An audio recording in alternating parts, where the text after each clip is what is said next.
сърцата ни малки е скрита мечта.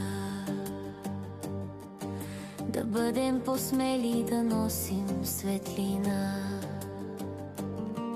като дякона Васил със сини очи.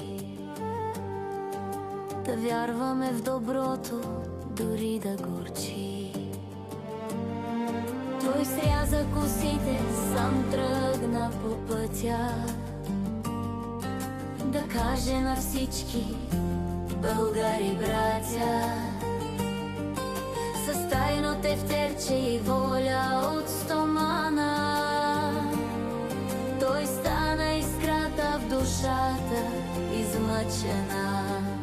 Обещаваме днес пред Твоето име. Заклеваме се в това Евангелие да служим вярно на Отечеството. Заклеваме. Ще я има, ще учим, ще вярваме, ще бъдем за други. Гари, тръгвам. Планът е ясен. Твоите завети, ще бъдем послушни. Признавам единствено своята